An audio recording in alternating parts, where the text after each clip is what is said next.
सुधा मूर्ति सेवा, साहित्य और सरलता की प्रेरणादायी गाथा। सुधा मूर्ति जी का जन्म 19 अगस्त 1950 को कर्नाटक राज्य के हुबली नामक शहर में हुआ।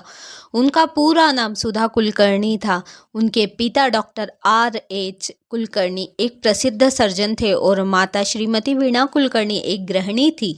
परिवार में शिक्षा और संस्कार का वातावरण था। बचपन से ही सुधा जी को पढ़ाई और सीखने की गहरी रुचि थी। बचपन में वे अत्यंत सरल स्वभाव की थी, लेकिन उनका दृष्टिकोण बहुत गहरा और आगे सोचने वाला था।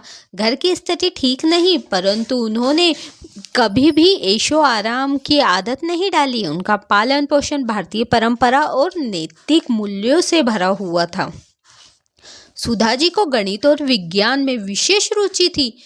जब अधिकांश लड़कियां मेडिकल या आर्ट्स की ओर जाती थी, तब उन्होंने इंजीनियरिंग करने का निश्चय किया। उस समय समाज में यह धारणा थी कि इंजीनियरिंग सिर्फ लड़कों का क्षेत्र है, लेकिन सुधा जी ने इन सब धारणाओं को तोड़ा। उन्होंने BE इलेक्ट्रॉनिक और कम्युनिकेशन में दाखिला लिया। पढ़ाई के दौरान वे हमेशा अव्वल रही और गोल्ड मेडल प्राप्त किया। इसके बाद उन्होंने भारतीय विज्ञान संस्थान बंगलुरु से ME कंप्यूटर साइंस किया और वहाँ भी टॉपर रही। पढ़ाई पूरी करने के बाद जब उन्होंने नौकरी ढूंढनी शुरू की तो उन्हें कई दिक्कतों का सामना करना पड़ा। इस दौरान में बड़ी कंपनी या महिलाओं को इंजीनियरिंग पदों पर लेना नहीं चाहती थी, लेकिन सुधा जी ने हार नहीं मानी। उन्होंने टाटा मोटर्स टेल्को को पत्र लिखा और पूछा, क्या यह उचित है कि एक महिला केवल इसलिए इंजीनियरिंग नौकरी न पा सके क्योंकि वह महिला है। उनकी दृढ़ता और आत्मविश्वास को देखकर कंपनी ने उन्हें बुलाया और वे वहां की पहली महिला इंजीनियर बनी। यह उनके जीवन का महत्वपूर्ण मोड़ था। टाटा मोटर्स में काम करते हुए उनकी मुलाकात नारायण मूर्ति जी से हुई। नारायण मूर्ति जी उस समय एक युवा इंजीनियरिंग थे जिनके भीतर बड़े सपने थे। दोनों की सोच और दृष्टिकोण एक जैसे थे। धीरे धीरे दोनों एक दूसरे को समझने लगे और फिर विवाह के बंधन में बन गए। विवाह के बाद सुधा जी ने पति का हर कदम पर साथ दिया। जब नारायण मूर्ति जी ने इन्फोसिस की नींव रखी, तब सुधा जी ने घर चलाने की जिम्मेदारी उठाई ताकि नारायण मूर्ति जी पूरे मन से अपने सपने को साकार कर सके। कहा जाता है कि इन्फोसिस शुरू करने के लिए प्रारंभिक पूंजी 10,000 सुधा जी ने ही दी थी। सुधा मूर्ति जी केवल एक कुशल इंजीनियर ही नहीं, बल्कि एक महान लेखिका भी है। उन्होंने कन्नड़ और अंग्रेजी दोनों भाषाओं में लेखन किया।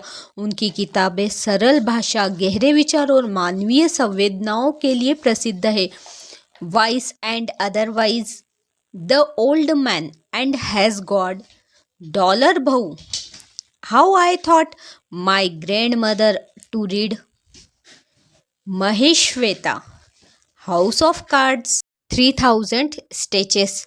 उनकी कहानियाँ आम लोगों की जिंदगी, नैतिक मूल्यों, स्त्री शक्ति और समाज के प्रति संवेदनाओं को उजागर करती है। उनकी कई कहानियों पर टीवी धारावाहिक भी बने, जिनमें डॉलर भाऊ बहुत प्रसिद्ध हुआ। सुधा मूर्ति का मानना है कि धन का असली उद्देश्य समाज की सेवा है। इसी विचार से उन्होंने और उनके परिवार ने समाज सेवा को जीवन का आधार बनाया। उन्होंने शिक्षा, स्वास्थ्य, महिला सशक्तिकरण और ग्रामीण विकास के क्षेत्र में अनेक कार्य किए। उन्होंने हजारों स्कूलों में पुस्तकालय बनवाए, गरीब बच्चों को छात्रवृत्ति दिलाने का कार्य किया, अस्पतालों और अनाथालयों को सहायता दी। उन्होंने स्वच्छ भारत अभियान और महिला शिक्षा को भी समर्थन दिया। सुधा मूर्ति जी के कार्यों को देश विदेश में सराहा गया। Padma Shri 2006, R.K. Narayan award, crossword lifetime achievement award, कई राज्यों और राष्ट्रीय पुरस्कार। उनकी सरलता और विनम्रता ने उन्हें और भी महान बना दिया। सुधा जी का जीवन हमें सिखाता है कि सच्ची सफलता वही है जो समाज के साथ बांटी जाए। स्त्री पुरुष समान है, अवसर समान होने चाहिए। पैसा साधन है, साध्य नहीं। वे मानती है कि जितना अधिक आप समाज को देंगे उतना ही आपका जीवन सार्थक होगा।